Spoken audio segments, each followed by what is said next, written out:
میری اماں کو جب میری شادی کا خیال آیا تو کہنے لگی کہ لڑکی میں غریب گھر کی ہی لاؤں گی۔ مجھے یہ بات اماں کی بالکل بھی سمجھ نہیں آئی تھی۔ ہم کھاتے پیتے گھرانے سے تعلق رکھتے تھے اور میں خوش شکل بھی تھا۔ پھر میری اماں میری شادی ایک غریب لڑکی سے ہی کیوں کروانا چاہتی تھی؟ میرا رشتہ تو ایک اچھے خاندان میں بھی بآسانی ہو سکتا تھا۔ ایک بار میں نے اماں سے پوچھ ہی لیا کہ انہیں غریب گھرانے کی لڑکی کیوں چاہیے، تو کہنے لگی کہ ایسی لڑکیاں نخرے کم دکھاتی ہیں اور گھر بساتی ہیں۔ بہرحال مجھے اماں کی یہ بات سمجھ تو نہیں آئی، لیکن میں کون سا پہلے کسی لڑکی کو پسند کرتا تھا۔ اس لیے جس لڑکی کو اماں نے میرے لیے پسند کیا، میں نے بھی ان کے سامنے سر جھکا دیا۔ شادی کی رات ہی میں نے اپنی بیوی کو دیکھا تھا اور اپنی اماں کو داد دی۔ وہ 20 سالہ خوش شکل خوبصورت لڑکی تھی، اتنی ہی کم گو اور باحیا۔ بہرحال سکینہ سے شادی کر کے میں بے حد خوش تھا۔ مجھے اپنی والدہ کی بات سو آنے درست لگی تھی۔ سکینہ تو واقعی ایسی تھی کہ منہ میں زبان نہ ہو۔ میں نے آج تک اسے اپنی ماں کے سامنے اف کہتے ہوئے بھی نہیں سنا تھا۔ حالانکہ میری اماں سخت مزاج قسم کی خاتون تھی اور ہر چیز میں نکتہ چینی کرنا ان کی عادت تھی۔ اچھے بھلے کھانے میں بھی وہ 100 نقص نکال لیتی تھی۔ میں تو شادی سے پہلے گھبراتا رہتا تھا کہ اگر میری بیوی بھی زبان کی تیز ہوئی تو میری ماں کی اس قسم کی نکتہ چینی کی عادت کو دیکھ کر گھر میں ہنگامہ کھڑا کر دے گی۔ لیکن سکینہ ایسی نہ تھی۔ میری زندگی تو بڑی پرسکون تھی۔ میں اماں کی کسی بات پر اختلاف نہیں کرتا تھا۔ ایک بار سکینہ نے مجھ سے اماں کی شکایت کرنا چاہی۔ میں نے فوراً اسے سختی سے ٹال دیا۔ میں نے کہا، خبردار، جو تم نے میری ماں کے خلاف ایک لفظ بھی میرے کان میں بڑھا تو میرا لہجہ اتنا غضبناک تھا کہ وہ سہم سی گئی۔ اس نے مجھ سے کچھ نہیں کہا۔ اس کی زبان پر جیسے چپ سی لگ گئی تھی۔ شادی کو چند ماہ گزرے کہ اماں کو اپنے پوتے کا خیال آنے لگا۔ کہنے لگی کہ اب تک تیری بیوی امید سے کیوں نہیں ہوئی؟ یہ بات سن کر میں نے تعجب سے اماں کی طرف دیکھا۔ میں نے کہا، اماں، اس میں میرا اور سکینہ کا بھلا کیا اختیار ہے؟ یہ تو اللہ کی مرضی ہے۔ وہ کہنے لگی، اچھی طرح سمجھا دے سکینہ کو۔ مجھے صرف پوتا چاہیے۔ میں سکینہ کو کیا سمجھاتا؟ میں خود پڑھا لکھا تھا۔ اتنا تو مجھے بھی معلوم تھا کہ بیٹا یا بیٹی کا ہو جانا تو انسان کے اختیار میں نہیں ہے۔ بہرحال میں نے اماں سے کچھ نہیں کہا اور ہاں میں سر ہلا دیا۔ لیکن اس کے بعد جیسے جیسے وقت گزرنے لگا اور سکینہ امید سے نہ ہوئی، اماں کے طعنے شروع ہو چکے تھے۔ ایک روز اماں مجھ سے کہنے لگی کہ میں نے دائی کو دکھایا ہے، تیری بیوی مجھے بانجھ لگتی ہے۔ کبھی کہتی ہوں کہ مجھے امید نہیں کہ یہ مجھے پوتا دے گی۔ شادی کو 1 سال گزرا تھا کہ اماں نے سکینہ کے خلاف میرے کان بھرنا شروع کر دیے تھے۔ بار بار یہی کہتی رہتی کہ یہ بانجھ عورت ہے، جلدی سے اس کو اپنی زندگی سے نکال باہر کرو۔ میں اس بیچاری کو کیا کہہ سکتا تھا؟ آج تک اس نے نہ تو میرے سامنے زبان کھولی تھی اور نہ ہی کبھی کوئی شکایت کی تھی۔ دوسرے روز میں اسے ایک حکیم کے پاس لے گیا۔ اس نے بھی کچھ دوائیات دی، چند ماہ کا علاج بتایا تھا۔ چند ماہ سکینہ نے باقاعدگی سے دوا کھائی تھی، ایک دفعہ کا بھی ناگہان نہیں کیا تھا۔ لیکن جب ایسا کچھ نہیں ہوا تو میں پھر حکیم کے پاس لے گیا۔ جو بات اس نے مجھ سے کہی، میں تو سن کر حیران کھڑا رہ گیا۔ کہنے لگا، مجھے تو لگتا ہے علاج کی ضرورت تمہاری بیوی کو نہیں، تمہیں ہے۔ پھر ایک پرچے پر 2-4 ٹیسٹ لکھ کر کہنے لگا، یہ کرواؤ۔ مجھے شک ہے کہ مسئلہ تجھ میں ہے، تیری بیوی میں نہیں۔ یہ بات تو میری مردانگی پر بہت گہری چوٹ تھی۔ ہم غیرت مند مرد کہاں یہ سب کچھ برداشت کرتے ہیں؟ اولاد نہ ہو تو کبھی کوئی یہ نہیں کہتا کہ مرد کے لیے کچھ مسئلہ ہوگا، صرف عورت کو ہی اس بات کا نشانہ بناتے ہیں۔ میں نے حکیم کے سامنے ہی وہ پرچہ پھاڑ دیا اور وہی پھینک دیا۔ میں نے کہا یہ کیا بکواس کی ہے تو نے، میں صحیح ہوں اور مجھ میں کسی قسم کا کوئی عیب نہیں ہے، سمجھے؟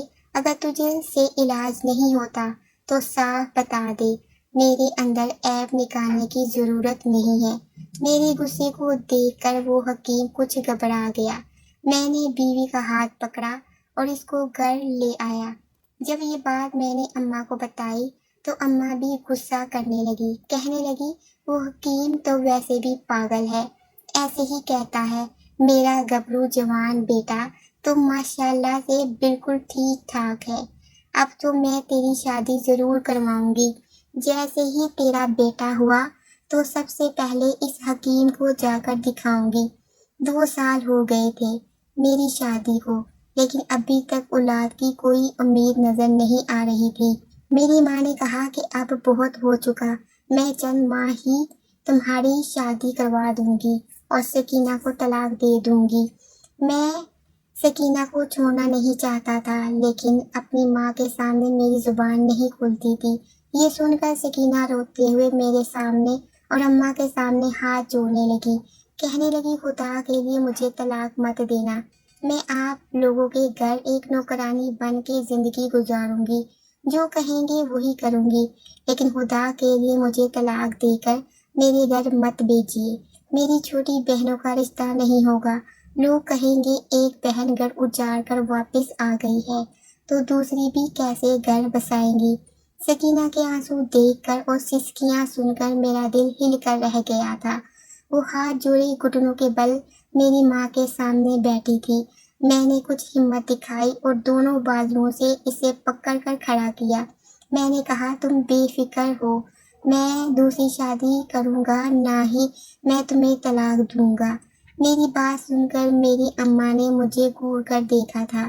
میں نے کہا اماں آپ بے شک اس کا جو مرضی علاج کروائیں، میں آپ کو نہیں روکوں گا، نہ منع کروں گا، لیکن نہ تو میں اس کو چھوڑ سکتا ہوں نہ ہی دوسری شادی کروں گا، کیونکہ آج تک اس نے مجھے بھی کسی شکایت کا موقع نہیں دیا۔ میں اس پر یہ ظلم کبھی نہیں کر سکتا۔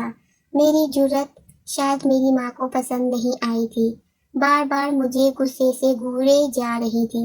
میں نے سکینہ کا ہاتھ پکڑا، اسے کمرے میں لے آیا۔ وہ ابھی تک ہچکیوں سے رو رہی تھی۔ میرے دونوں ہاتھ پکڑ کر کہنے لگی آپ کا بہت شکریہ، آپ نے میرا مان رکھ لیا۔ اگلے روز میری ماں نے مجھے سے بات نہیں کی۔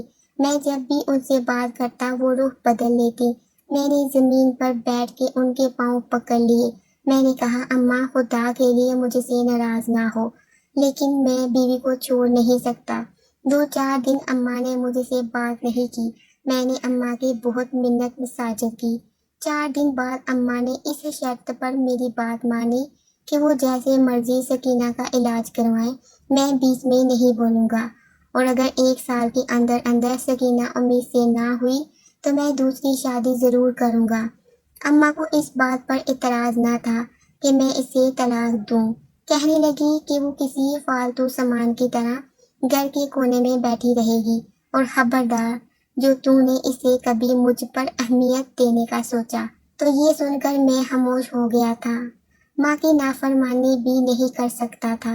میری ماں نے پھر سکینہ کو مختلف عاملوں کو دکھایا۔ اب مجھے ہر وقت سکینہ کے گلے میں تعویذ پہنے ہوئے نظر آنے لگے تھے۔